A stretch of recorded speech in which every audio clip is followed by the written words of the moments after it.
بسم اللہ الرحمن الرحیم۔ جو حضرات نماز سے فارغ ہو چکے ہیں اللہ تعالیٰ کے ذکر میں آہستہ مشغول رہے۔ الحمدللہ جل وعلا وصلی اللہ وسلم علی رسولہ المصطفیٰ ونبیہ المجتبی وامینہ علی وحی السماء وعلی آلہ النجبا واصحابہ الاتقیاء افضل الخلائق بعد الانبیاء ومن بهدیہم اقتدى وبآثارہم اقتفى من المفسرین والمحدثین والفقهاء الى یوم الجزاء۔ اما بعد فاعوذ باللہ من الشیطان الرجیم، بسم اللہ الرحمن الرحیم۔ یا ایھا الذین آمنوا ان تطیعوا فریقا من الذین اوتوا الکتاب یردوکم بعد ایمانکم کافرین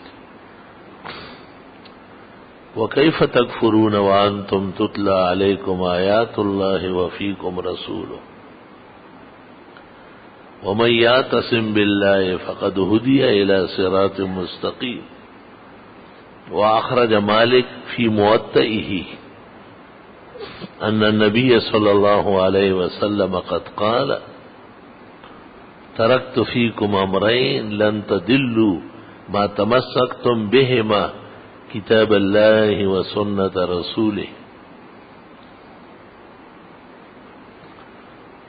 ولنعم ما قال الشیخ عبد القادر جیلانی رحمہ اللہ، لا بد للشیخ من خمس خصال وإلا فدجال ابن دجالی۔ بنو مائے بصاحب نظر گوہر خدرا ایسان تواں گشت بتصدیق خریچن نیست حجت قول و فعل و ہے چپیر قول اللہ فعل احمد را بگیر۔ تیرے ضمیر پر اگر نہیں نزول کتاب گرا کو شاہ ناراضی نہ صاحب کشاف۔ نکل کر خانقاہوں سے ادا کر رسم شبیری کہ رسم خانقاہی ہے فقط اندوہ دلگیری۔ اللہم صلی وسلم علی عبدک ورسولک ونبیک ونجیک محمد احمد وعلی آلہ واصحابہ وبارک وسلم علیہ۔ میں نے ایسے تلطفاً موضوع سے متعلق بعض اشعار پڑھے اپنی طبیعت کو منشرح کرنے کے لیے، اور مسئلہ تو بہت واضح سا بیان کرنا ہے جس میں کوئی اختلاف نہیں ہے،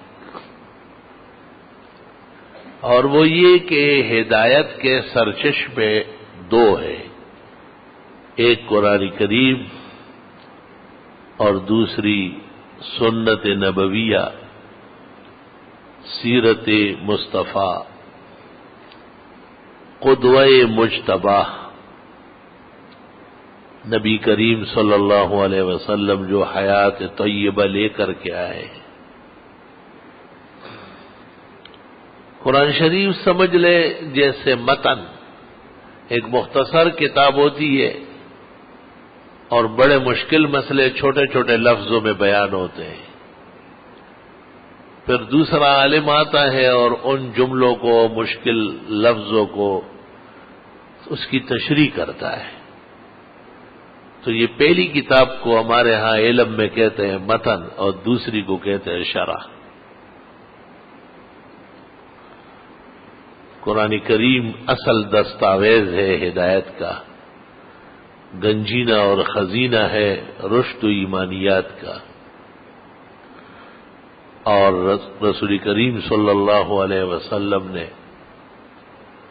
23 سالہ نبوت کی زندگی میں جس میں 24,000 مرتبہ آپ کے پاس وحی آئی، آپ نے اسی قرآن کی تفسیر اور تشریح فرمائی۔ یہی وجہ ہے کہ بخاری اور مسلم میں جب ام المومنین عائشہ صدیقہ سے سوال کیا گیا کہ حضرت کے اخلاق، سیرت، کردار، گفتار یہ کیسے تھا، تو بی بی نے کہا اما قرأتم القرآن، قرآن شریف نہیں پڑھتے ہو کیا؟ کان خلقہ القرآن، حضرت کی پورا زندگی، حیات، علم، عمل، کردار، گفتار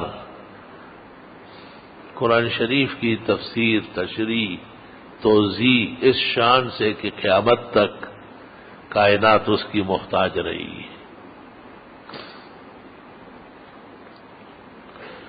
میں نے جو آیت کریمہ پڑھی ہے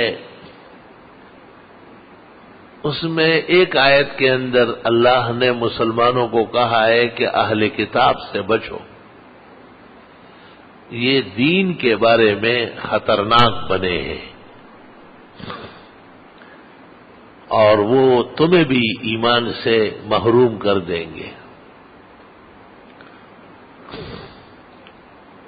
دوسری جگہ اللہ نے کہا ہے یا اہل الکتاب لا تغلوا فی دینکم غیر الحق، اے کتابیوں ناحق باتیں مت کیا کرو، ولا تتبعوا اهواء قوم قد ضلوا من قبل وضلوا كثيرا وضلوا عن سواء السبيل، ایسے لوگوں کے پیچھے پڑتے ہو جو خود گمراہ اور بے دین ہے، ہدایت سے محروم ہے، رشد و ایمان ان کو ملا نہیں ہے، آپ انہیں اپنا آئینہ بناتے ہیں۔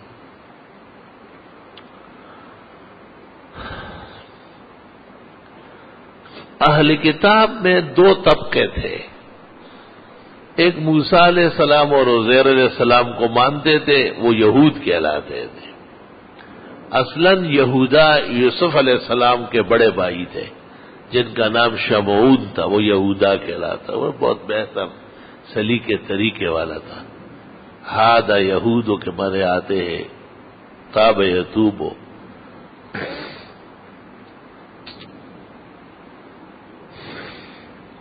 یہ لوگ بغض میں بہت آگے بڑھ گئے تھے،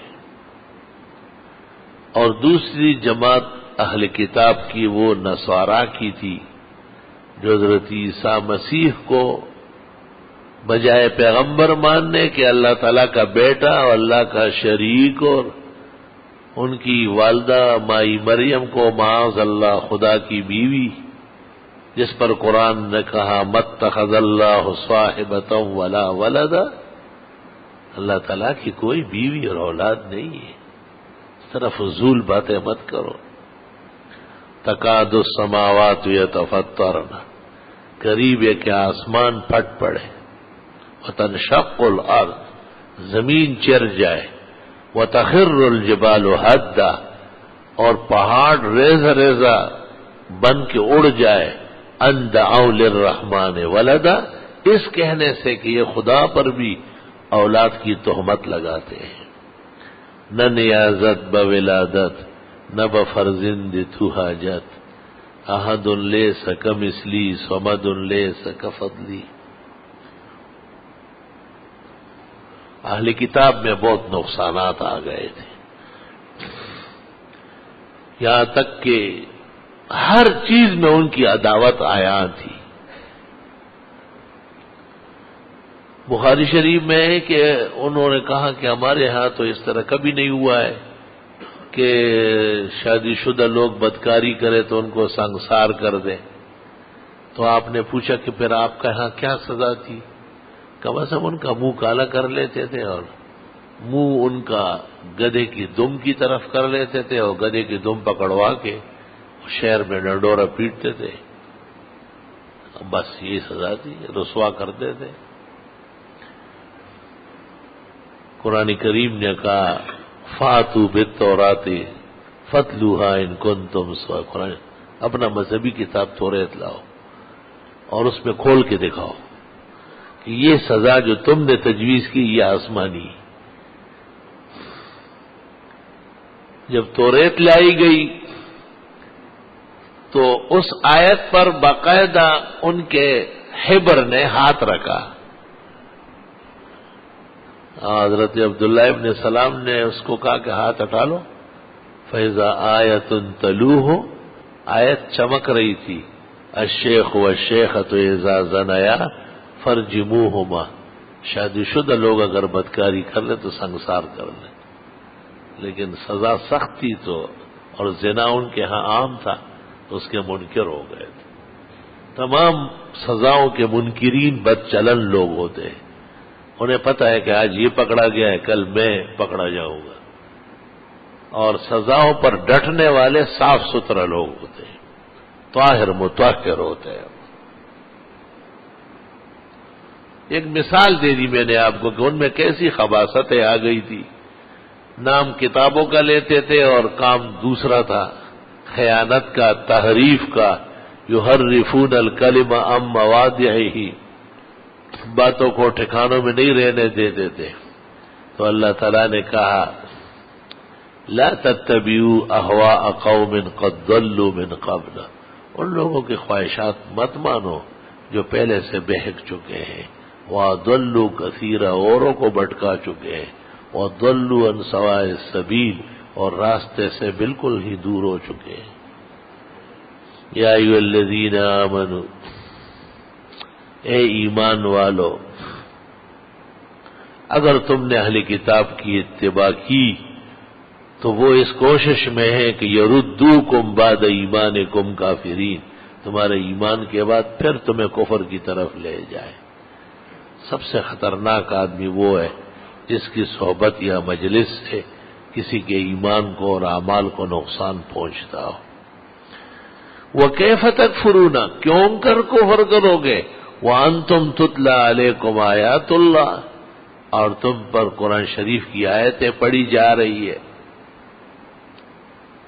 وَفِيكُمْ رَسُولُ، اور پیغمبر تشریف لائے ہیں.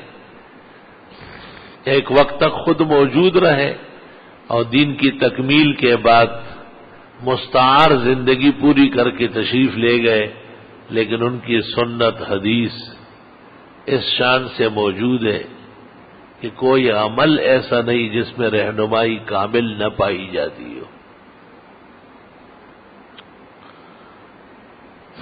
اس آیت میں اللہ تعالیٰ نے دو بنیادیں بتائی، ایک قرآن کریم اور دوسرا پیغمبر کی زندگی، سیرت، سنت مطہرہ. قرآن کریم کا وہ حصہ جس پر عمل ضروری ہے، مثلا موسیٰ علیہ السلام کا اور اس کے ساتھ فرعون کا قصہ ہے، تو یہ قصہ کسی مقصد کے لیے ہے کہ اللہ کو مان لو اور مخلوق خدا نہیں بن سکتی. انبیاء کا اتباع کر لو ورنہ تباہ و برباد ہو جائے، یہ مقصد ہے. ابراہیم علیہ السلام کا اپنی قوم سے اور والد سے گفتگو ہے، بڑی تفصیلی اور بہت ہی پریشانیاں گزاری ہے. تو مراد ہٹاؤ یہ موبائل، بے شرم بے حیا، مسجد میں بیٹھ کر بھی تمہیں تصویر کا شوق ہے. ان اشد الناس عذابا یوم القیامہ المصورون، بخاری شریف. قیامت کے دن سب سے بڑا عذاب اس ظالم کو ہوگا جو ذی روح کی تصویر بناتا ہو. یہ تصویر ہے اور اس کو تصویر نہ کہنے والا وہ بھی یہود سے متاثر ہے اور لوگوں کو غلط راستوں پر ڈالنے والی اینڈ کمپنی ہے. پیغمبر نے خود اس کو تصویر کہہ دیا. معجزہ ہے کہ 15ویں صدی میں بھی اسی کو تصویر کہتے ہیں. تو اس سے پرہیز ضروری ہے. نوٹ، شناختی کارڈ، پاسپورٹ وہ حکومتوں کی مجبوری ہے. باقی برازائے خواہش نہ تصویر بنائے اور نہ رکھے. دنیا اور اس کی زندگی گزر جائے گی اور اللہ کے ہاں سخت عذاب کے شکار ہوں گے. اگر میں خاموش رہ جاتا تو میرے لیے بھی گناہ تھا کہ آپ دیکھ چکے تھے. تو ضروری ہے کہ احتیاط فرمائی جائے. ریاض کے اندر اجلاس تھا بہت بڑا اور 4 دانگ عالم کے علماء مندوب تھے، وہ مہمان تھے اور شاہ فیصل کا عروج تھا. اور پکا مسلمان موحد متبع سنت تھا. اب شاہ فیصل علماء سے مل رہے ہیں اور تصویر بن رہی ہے، یہ شیخ الازہر مل رہے ہیں اور تصویر بن رہی، اور یہ جی فلاں ملک کا مفتی اعظم مل رہا ہے، تصویر بن رہی. آئے آئے کتنا مشکل وقت تھا.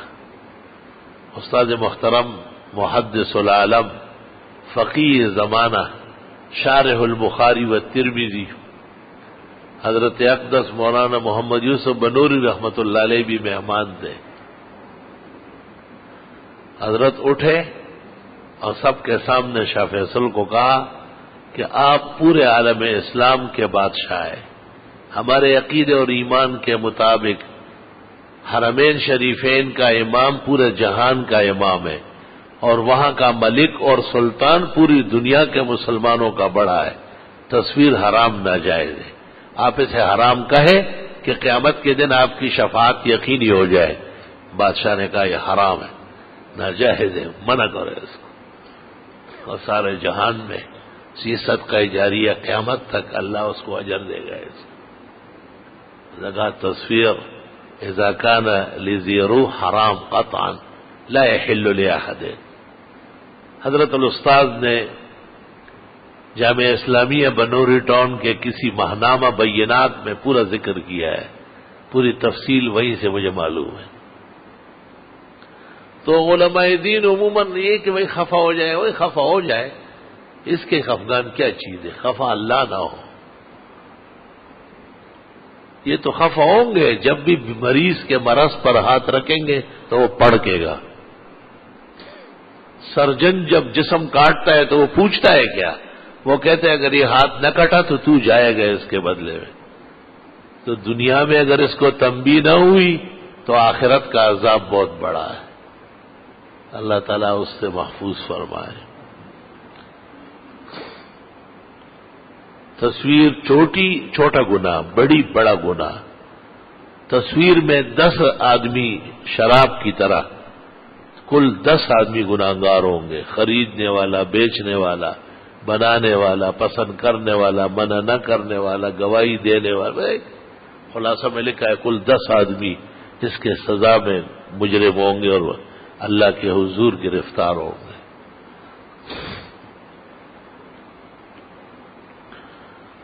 لا الہ الا اللہ استغفر اللہ واتوب الیہ. تو اللہ تعالیٰ نے 2 سرچشمے ہدایت کے نصیب فرمائے ہیں، ایک قرآن کریم اور دوسرا سنت نبویہ. سنت نبوی اور قرآن کریم کا وہ حصہ جس پر ہر ایک عمل کرنے کا پابند ہے اس کو فقہ کہتے ہیں. وما کان المؤمنون لینفروا کافہ، سارے لوگ جہاد کے لیے نہ جائے. کمکل پن ہے سب کا جانا، سب ایک ہی دفعہ میں مارے جائیں گے. نہیں، آرام سے جتنی ضرورت ہو. فلولا نفر من كل فرقة منهم طائفة ليتفقهوا في الدين، باقی لوگ رہ جائیں اور وہ فقہ پڑھ لیں. سبحان اللہ. اور آپ اتنے خوش فقیہ سے کہ فرماتے فقیہ واحد، ایک فقہ کا ماہر اشد علی الشیطان من 1000 عابد. 1000 عبادت گزار صوفی صاحب تسبیح پڑھنے والا اللہ، یہ تو کہیں بھی مبتلا ہو جائے گا، یہ تو کچے دھاگے سے بندھا ہوا ہے. لیکن ایک فقیہ نور الزام قدوری کا طالب، وہ پہلے یہ سوچتا ہے یہ کام جائز نہیں ہے تو کروں کیوں میں نے اس لیے علم پڑھایا اور کتابیں پڑھ رہا ہوں کیونکہ یہ فقہ کا اثر اور برکت ہے. ایک فقہ پڑھنے، فقہ کا ماہر عالم 1000 عبادت گزاروں سے زیادہ شیطان کو مہنگا پڑتا ہے. فقیہ واحد اشد علی الشیطان من 1000 عابد. بخاری شریف میں ہے کہ حضرت معاویہ نے ایک دفعہ منبر پر یہ بیان کیا کہ من یرد اللہ بہ خیرا یفقہہ فی الدین، جس کے بارے میں اللہ تعالیٰ خیر کا ارادہ فرمائے اللہ اس کو دین کی فقہ نصیب کر دیتا ہے۔ حلال و حرام جاننا، جائز و ناجائز جاننا، اصول اور فروع سمجھنا، اس کو فقہ اور فقیہ کہتے ہیں۔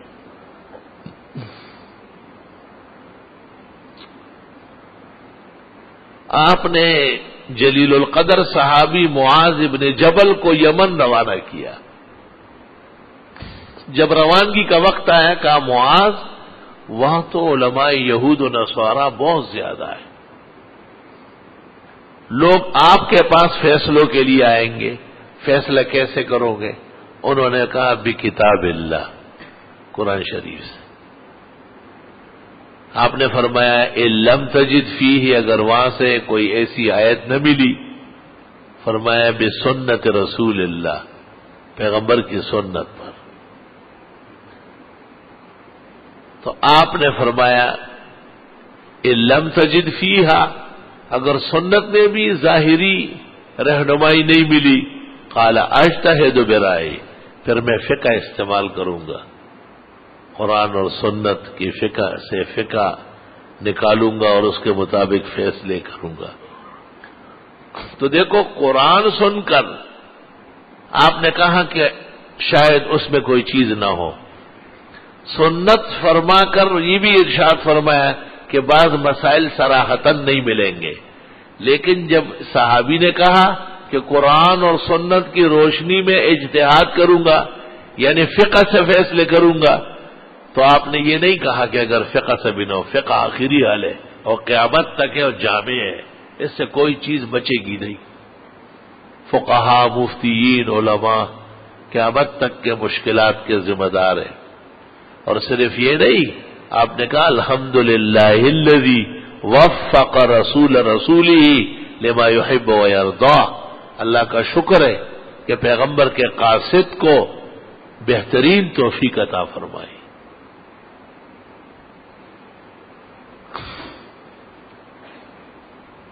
ہمارے کچھ بزرگوں نے لوگوں کی سہولت اعمال کے لیے کچھ طریقت نکالی تھی، پیری مریدی جو بن گئی ہے، اور ان کا کمال اتنا بڑا تھا، جیسے خواجہ چشت معین الدین چشتی رحمت اللہ علیہ، شہاب الدین سروردی رحمت اللہ علیہ، حضرت اقدس شیخ عبد القادر جیلانی رحمہ اللہ، خواجہ نقشبند رحمت اللہ علیہ، یہ سب کبار علماء، صلحاء، فقہاء اور بہت منجے ہوئے اور مانے ہوئے اہل دین تھے۔ کچھ ایسے طریقے آسانی کے لیے کہ لوگ نماز پڑھے، جماعت کا خیال کرے، کاروبار میں حلال و حرام کے پابند ہو جائے، گھر میں نظام دین کا ہو، مارکیٹ اور دکان میں بھی اسلام کا خوگر رہے۔ کیا کر رہے ہیں؟ مشق کر رہا ہوں۔ میں نے آپ کو پہلے کہا تھا کہ آپ مجلس میں آگے نہیں بیٹھے، اہل نہیں ہو آگے بیٹھنے کی، ہم میرے اوپر اشتباہ ڈال رہا۔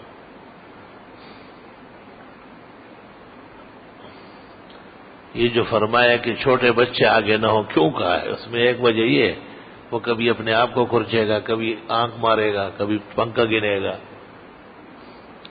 تو جو لوگ قریب ہو وہ بہت با ادب، با سلیقہ رہے، اور وہ یہ محسوس کر لے کہ اللہ تعالیٰ نے ہمیں اپنے گھر میں پہلی صف نصیب فرمائی ہے، اس کا احترام اور شکریہ ادا کر لیں۔ بہت ضروری ہے اس کا خیال رکھنا۔ بیمار آدمی کیوں آگے نہیں لایا جاتا؟ یہ تو غریب اشارے سے پڑے گا، وہ غریب تو پتہ نہیں کس تکلیف میں ہوگا، ایک طرف ہو کر کے نماز پڑھتا ہے تاکہ لوگ اپنے آرام ہو۔ یہ سب فقہ ہے۔ حضرت عمران ابن حسین کو آپ نے بخاری میں کہا صلی قائما، کھڑے ہو کے پڑھا کرو نماز۔ ان لم تستطع، اگر نہیں پڑھ سکتے، بیمار ہو گئے، فقاعدا، بیٹھ کے پڑھو۔ ان لم تستطع، یہ بھی نہیں ہو سکتا، تؤمی ایماءً، اے ایماءً براسکا، چلو لیٹ کر آپ سر کے اشارے سے پڑھو۔ اشارہ سر کا ہوگا، یہ رکوع ہے اور یہ سجدہ ہے، اس کی ضرورت نہیں ہے کہ بعض مسجد میں تپھائیاں رکھی ہوئی ہے یا میز یا کرسی یا کوئی تھکیا غلط ہے، بس اشارہ کافی ہے۔ یہ سب فقہ ہے، اللہ تعالیٰ کی خاص نعمتوں میں سے۔ اللہ اکبر و کبیرہ۔ رسول اللہ صلی اللہ علیہ وسلم نے ایک موقع پر صحابہ سے کچھ مشاورت کی، اس میں جذباتی لوگ بھی ہوتے ہیں، نوجوان قسم کے، انہوں نے اس طرح باتیں کی کہ حضرت صلی اللہ علیہ وسلم کو پسند نہیں آئی، اور آپ نے کہا میں موجود ہوں، تم میرے اصحاب ہو اور تم ایسی باتیں کرتے ہو۔ بخاری شریف میں ہے کہ ایک آدمی کھڑا ہوا، اس نے کہا حضرت یہ سرعان ہے، عجلت باز لوگ ہیں، وَأَمَّا الْفُقَهَاءُ فَلَمْ يَقُولُوا، فقہاء نے ہمارے سمجھدار طبقے نے کبھی بھی ایسی وجہ کہ ذرا فقہاء، صحابہ میں جو فقہاء ہے ان کا درجہ و مقام بلند ہے۔ آپ بہت زیادہ خوش ہوئے اور آپ دوبارہ طبیعت مبارک بحال ہو گئی۔ تو ہمارے بزرگوں نے تو پیری مریدی نہیں کی تھی، انہوں نے لوگوں کو دین کے قریب کیا تھا، اور اس کے لیے پھر ظاہر بات ہے ہر عالم اپنی جگہ مقتدا اور رہنما ہے۔ حضرت مولانا رشید احمد گنگوئی نے پیری مریدی سے کتنی بدعات نکالی، حضرت نانوتوی نے، حضرت حاجی امداد اللہ صاحب نے، خود حضرت حاجی صاحب بہت ساری چیزوں کی طرف میلان رکھتے تھے۔ یہ تھے ان کے مرید اور خلفاء، لیکن حاجی صاحب کی اصلاح فرماتے تھے۔ ہفت مسئلہ دیکھو تو آنکھیں کھل جائے گی کہ حاجی صاحب نے 7 مسئلوں میں کہاں دستخط کیے۔ حکیم الامت مولانا اشرف علی صاحب تو الحمدللہ اس میدان کے مجتہد و امام تھے، سینکڑوں کتابیں لکھی ہیں، لیکن تربیت السالک، البنیان المشید، التکشف عن مہمات التصوف، اور آخری کتاب بوادر النوادر تو قیامت تک کے لیے یادگار ہے۔ ان سب میں شریعت کی برتری اور تصوف اور طریقت کی اصلاح۔ ایک شخص نے مولانا اشرف علی صاحب کو خط لکھا تو پہلے پیری مریدی والا سوال لکھا اور اس کے بعد ایک فقہی سوال کیا۔ مولانا اشرف علی صاحب نے ملفوظات کمالات اشرف میں جواب لکھا ہے، فرمایا فقہ نیچے لکھا ہے اور تصوف اوپر، یہ غلط کیا ہے آپ نے، فقہ اوپر ہے اور تصوف نیچے ہے۔ اور فرمایا جس کاغذ پر تصوف کی باتیں ہو اس پر فقہی سوال کرنا میں بے ادبی سمجھتا ہوں، فقہ کے لیے علیحدہ کاغذ و سوال اختیار کرو۔ ہمارے زمانے میں بھی بہت سارے پیری مریدی کی دکانیں ہیں، مارکیٹیں لگی ہوئی ہیں، اور اب بات یہاں تک پہنچ گئی کہ لوگوں سے پوچھتے ہیں آپ کس سے بیعت ہے اور آپ کا کوئی شیخ ہے؟ تو ضروری ہے، بہت ضروری ہے۔ سوال یہ ہے، ایک بزرگ کے ہاں میرا جانا ہوا تو مجھے کہا آپ بھی ذکر کراتے ہیں، کون سے سلسلے کا؟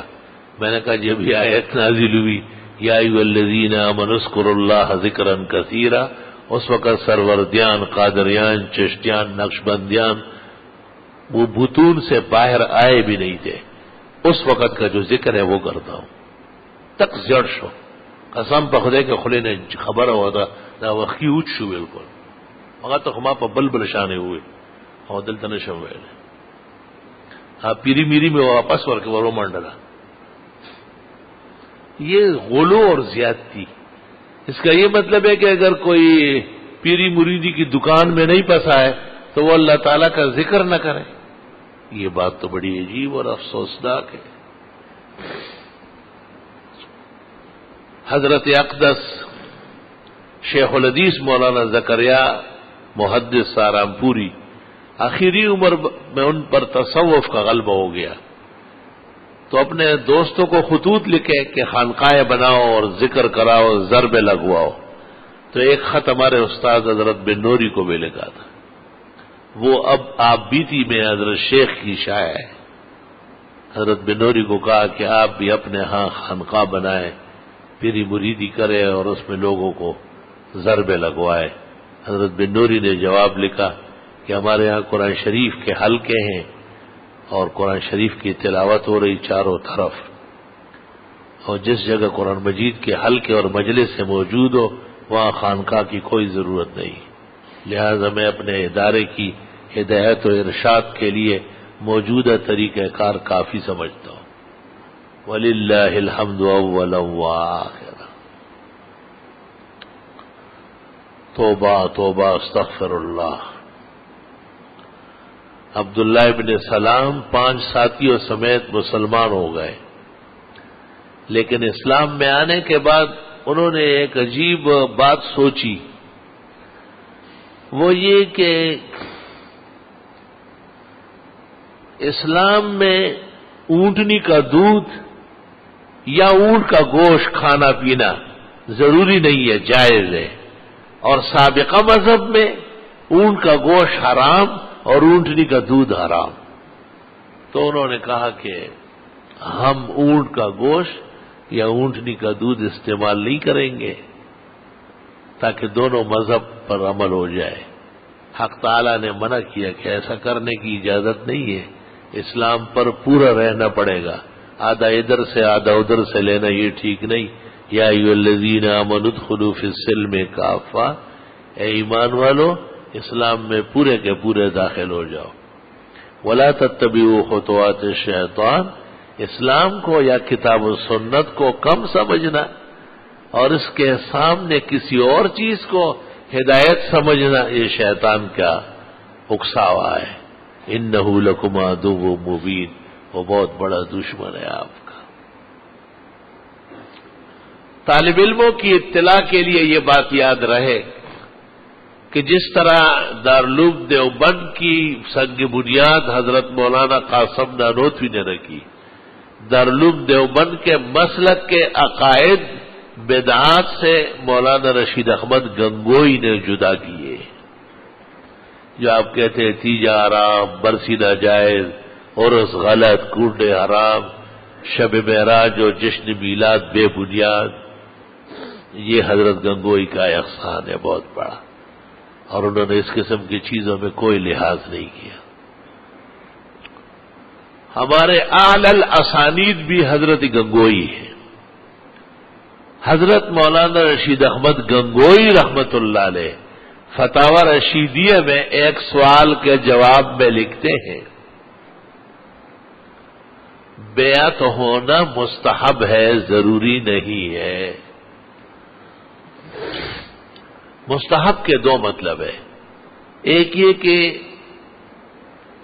فعل رسول اللہ صلی اللہ علیہ وسلم مرتن و ترکہ اخرى، حضرت سے کبھی ثابت ہے باقی چھوڑ چکے ہیں، تو کوئی کر لے تو ثواب ملے گا. تو پیری مرید تو آپ سے ثابت نہیں ہے، اس معنی میں مستحب نہیں ہے. ایک اور تعریف خلاصہ میں ہے ما احبہ السلف، علماء دین جو پسند فرما لے، اس اعتبار سے مستحب صحیح. بہت سارے اولیاء، بزرگان دین، علماء نے عوام کی اصلاح کے لیے یہ طریقت کی گتھیاں رائج فرمائی. لیکن ہر شخص کو اس خیال سے کم سمجھنا کہ یہ چونکہ پیری مریدی نہیں کرتا، حلقہ نہیں لگاتا، تو یہ ٹھیک نہیں ہے، یہ بات صحیح نہیں ہے. حضرت حکیم الامت مولانا اشرف علی صاحب رحمت اللہ علیہ سے، بلکہ حضرت گنگوئی سے کسی نے سوال کیا ہے کہ مجھے اعمال میں سہولت ہے. سہولت اس کو کہتے ہیں کہ اٹھتے وقت دائیں طرف، دائیں اور بائیں کا فرق، بسم اللہ پڑھ کر شروع کرنا، کھانا پینا بیٹھ کر سنت کے مطابق جس طرح حدیث و آداب میں ہے، کپڑا پہنتے وقت، اتارتے وقت، سوتے وقت، جاگتے وقت، تمام امور میں سنت کا لحاظ نصیب ہو، اس کو کہتے ہیں درجہ احسان. کہ اعمال میں سہولت نصیب ہو جائے. تو اس شخص نے لکھا کہ مجھے اعمال میں سہولت تو ہے لیکن میری خواہش ہے کہ میں بیعت ہو جاؤں.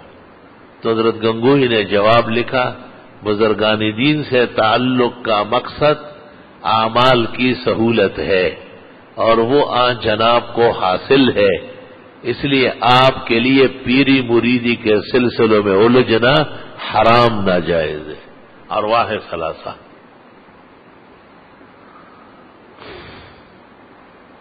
اپنے من میں ڈوب کر پا جا سراغ زندگی، تو اگر میرا نہیں بنتا نہ بن اپنا تو بن. صرف ایک مثال دیتا ہوں، انشاءاللہ عقل روشن ہو جائے گی.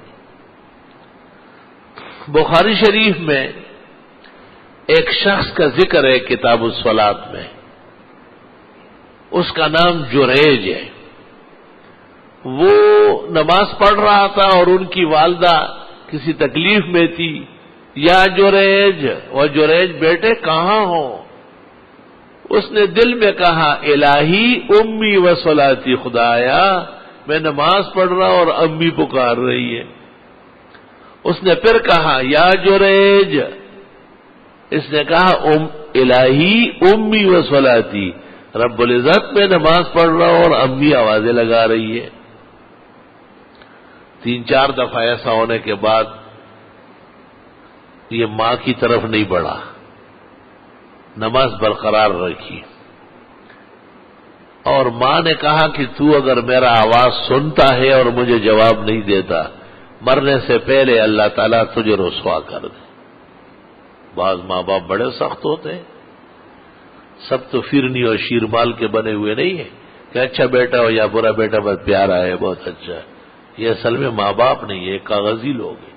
ماں باپ تو کہتے ہیں اس کو جو اچھے اعمال پر خوش ہو اور اولاد کی غلطی پر ناراضگی ظاہر کرے تاکہ ان کی اصلاح ہو جائے. ان کو پتہ ہو کہ ان کاموں سے بہترین کام ہے، میرے ماں باپ کی عزت بڑھے گی، خوشی بڑھے گی.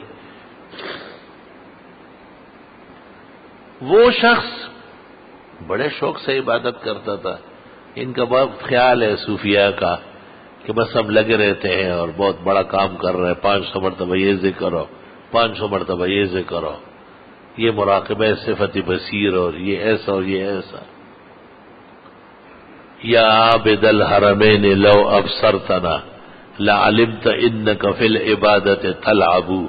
ابن المبارک نے ایسے ایک شخص کو کہا تھا کہ اگر ہماری حقیقت آپ کو معلوم ہوئی تو آپ کو اپنے آپ کھیل تماشا کرنے والا نظر آ جائے گا. وہاں ایک چرواہن عورت کہیں سے زنا سے حاملہ ہو گئی اور لوگوں نے اس کو کہا کہ شادی نہیں ہے، یہ بچہ کہاں سے ہو گیا؟ تو اس نے کہا یہ صوفی صاحب جو خانقاہ میں ہے یہ باہر آیا تھا اور کارنامہ انجام دے گیا. لوگوں نے اس غریب کی پٹائی لگائی، صوفی صاحب کی، جریج کی، اس کی خانقاہ توڑ دی اور بدحال برا تیاڑا کر دیا اس کا. وہ بڑا حیران ہے کیا ہو رہا ہے. اس نے کہا یہ چھوٹا بچہ آپ نے زنا کیا اور پیدا ہوا ہے تو ادھر بیٹھ کر کے یہ کام کرتا ہے اور باہر جا کے کچھ اور تماشے. واعظان قوم کے بر محراب و ممبر می شون چوں بخلوت می رود آکار دیگر می کند. استغفر اللہ واتوب. اس نے کہا یہ بچہ کہے تو آپ مان لیں گے کہ میں نے نہیں کیا ہے؟ کہو تو چھوٹا بچہ ہے، کل پرسوں ہوا ہے. جریج نے اس بچے کو کہا یا بابوس ممن انتا، بخاری کے الفاظ میں ہے، مننے کس کے بیٹے ہو؟ اس نے کہا انا ابن فلان الرائی، فلان جنگل میں جو بیڑ بکریاں چراتا ہے وہ میرا ابا ہے. تو وہ کسی اور چرواہے سے مل گئی تھی اور یہ صوفی صاحب غریب کے اوپر لگا دیا اور فری فنڈ میں اس کو پٹوایا، ایک بکو کروایا غریب کو. خیر لوگوں نے کہا کہ ہم یہ سونے کی بنا کے دیتے ہیں، بخاری کے الفاظ میں. آپ نے کہا کہ مجھے سونے وونے کی ضرورت نہیں ہے، جس طرح جھونپڑی پہلے تھی اسی طرح ہی کر لے. اور وہ جو ماں نے بد دعا دی تھی آج اس کا اثر ظاہر ہوا، خواہ مخواہ کی ایک لڑکی کی اور عورت کی تہمت میں آ گیا۔ اب اس واقعہ کو جناب رسول اللہ صلی اللہ علیہ وسلم نے جب ذکر کیا تو سن لو کیا کہہ رہے ہیں آپ فرماتے لو کان جریج فقیہا، کاش کہ جریج کو فقہ بھی آتی، لاجاب امہ، ماں کو جواب دے دیتا، نمازیں جب قضا ہو پھر ادا ہو، نگاہیں جب قضا ہو کب ادا ہو۔ فقہا کہتے ہیں کہ اگر کسی کو نقصان پہنچ رہا ہے، بچہ کنویں میں گر رہا ہے، گاڑی کے نیچے آ رہا ہے، آگ کی طرف بڑھ رہا ہے اور آپ نماز میں لگے، حرام نہ جائے، نماز توڑ دے، آپ فوراً دوڑے اس کو بچائے۔ تو حاصل کلام کا یہ ہے کہ یہ صوفی صاحب بزرگ اور کرامات والا تو اتنا ہے کہ 1 یا 2 دن کا بچہ اس کے حکم پر بول رہا ہے، لیکن فقہ سے محروم ہونے کی وجہ سے پیٹ پٹا گئے۔ معلوم ہوا کہ فقہ کا درجہ ولایت اور کرامت سے بھی بلند و برتر۔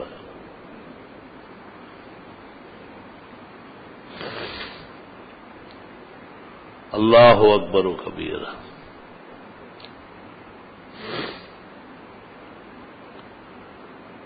اللہ اکبر و کبیرہ۔ یہ جو فقہ کے حضرات ہیں، صاحب ہدایہ، کنز قدوری، شرح وقایہ، استاذ گرامی قدر، فقیہ العالم، مفتی اعظم پاکستان، سابق شیخ الحدیث جامعہ اسلامیہ بنوری ٹاؤن، حضرت مولانا مفتی ولی احسن فرماتے تھے کہ یہ کنز قدوری اور ہدایہ اور وقایہ کے جو حضرات ہیں، یہ شیخ عبد القادر جیلانی، معین الدین چشتی، فرید گنج شکر، خواجہ نقشبند، قطب الدین سروردی، ان سے بڑھ کر مقام کے، کیونکہ انہی کتابوں پر دنیا عمل کر کے ہدایت پا رہی ہے۔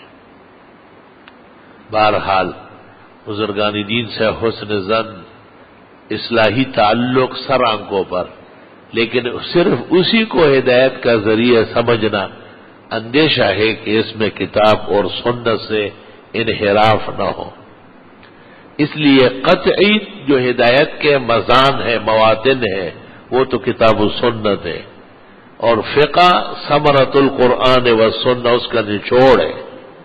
اور تصوف اور پیری مریدی یا طریقت، جب ایک بزرگ، ایک ولی کامل، ایک متبع سنت شیخ نصیب ہو رہا ہے سر آنکھوں پر، اس کی خوشنودی کے لیے اگر آپ ان کے ہاتھوں میں ہاتھ دیں، ان کے ملفوظات اور فرمودات کی پابندی کر لیں تو کوئی حرج نہیں ہے، لیکن اگر آپ کا یہ خیال ہو کہ یہی ہدایت کا ذریعہ ہے یا اس کے بغیر کوئی ہدایت کا ذریعہ نہیں پا سکتا، تو آپ اس گناہ اور جرم کے مرتکب ہوئے جس کے یہود و عیسائی مرتکب تھے۔ ان تطیعوا فریقا من الذین اوتوا الکتاب، اگر آپ نے ایسے لوگوں کا اتباع کیا، یردوکم بعد ایمانکم کافرین،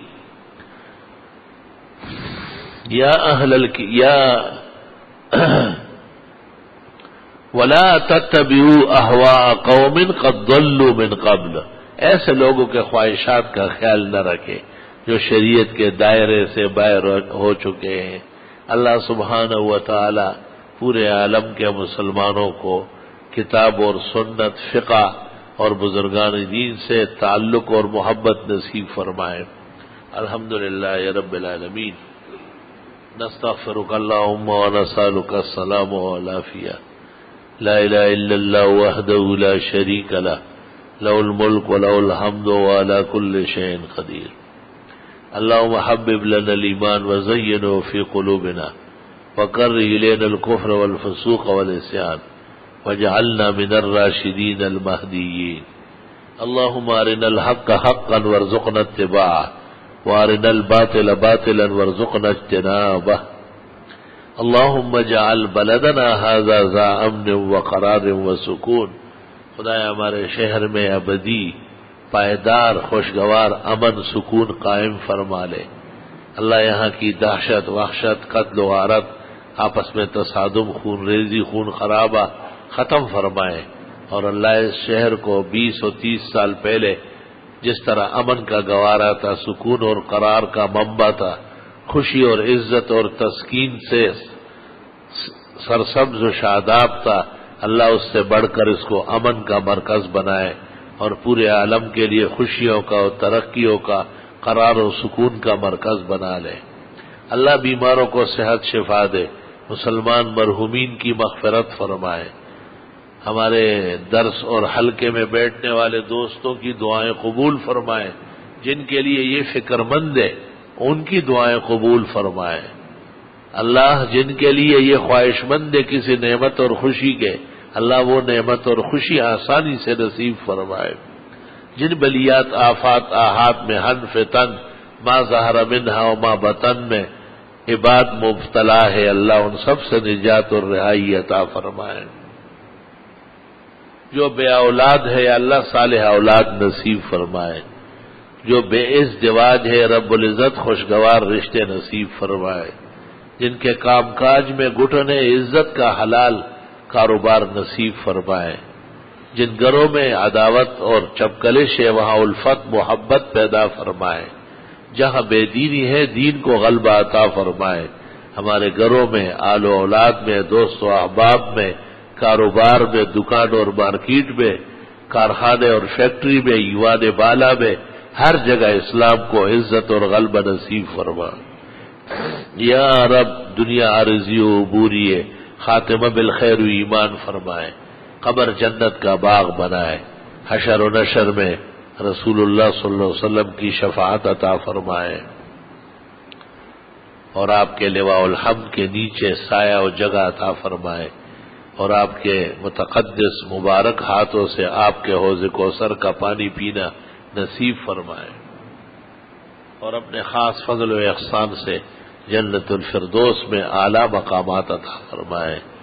باہر ملکوں میں ہمارے احباب ہیں، دوست ہیں، وہ بھی اس نشست سے خوب مستفید اور مستنیر ہو رہے ہیں، اللہ ان کے فوائد دو بالا فرما، اللہ ان کو اوروں کے لیے مشعل راہ بنا، خاص کر ہمارے فرید بھائی اور ان کے اہل خانہ آل و اولاد کام کاج سب میں یا اللہ ان کی امداد فرما، اور جس طرح وہ چاہتے ہیں ایسی خوشیاں عطا فرما، اور جہاں کہیں ہمارے دوست قدردان ہیں سب کے نام لینا مشکل کام ہے، اللہ کو ان کے نام بھی معلوم ہے، کام بھی معلوم ہے اور مقام بھی معلوم ہے، اللہ جل جلالہ ان سب کو اپنے خزائن سے رحمت مہربانی خوشی مسرت ترقی علم اور عمل کی پونجیاں اور ان کے برکات نصیب فرمائے۔ ربنا تقبل منا انك انت السميع العليم وتب علينا انك انت التواب الرحيم فالله خير حافظا وهو ارحم الراحمين ما شاء الله لا قوة الا بالله سبحان ربك رب العزة عما يصفون وسلام على المرسلين والحمد لله رب العالمين وصلى الله تعالى